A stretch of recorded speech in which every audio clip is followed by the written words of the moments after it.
Of course, both of last night's VP nominees are being accused of stretching the truth during that debate at times. Chief Washington correspondent James Rosen is here with a bit of a fact check.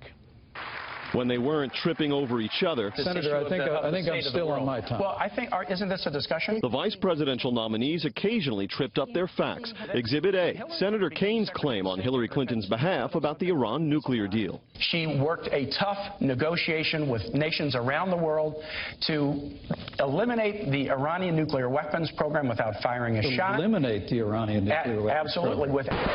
In fact, the deal preserved Iran's nuclear program, with the regime still permitted, for example, to enrich uranium to low levels. And many analysts warn that with various sunset clauses expiring in 2026, 2031, and beyond, Iran could well resume the activities needed to produce a nuclear weapon. Exhibit B. This is one where we can just kind of go to the tape on it. But Governor Pence said, inarguably, Vladimir Putin is a better leader than President Biden. That is absolutely inaccurate.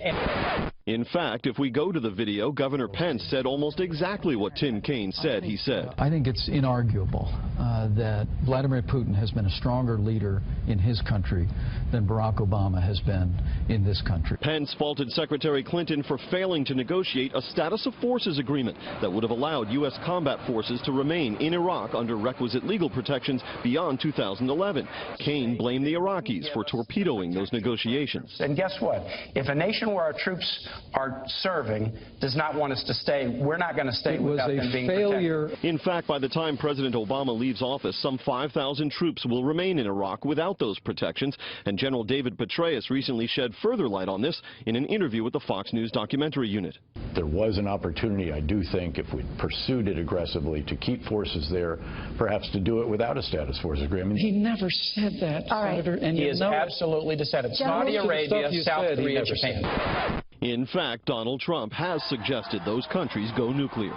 So North Korea has nukes. Japan has a problem with that. I mean, they have a big problem with it. Maybe they would, in fact, be better off if they defend themselves from North Korea. Maybe we would be better off, including with nukes, yes. And Trump made similar comments to Anderson Cooper of CNN 5 days earlier about South Korea and Saudi Arabia. The exercise goes to show that if debates are a form of verbal combat, the first casualty in them, as in war itself, Brett, is very often the truth. All right, James, thank you.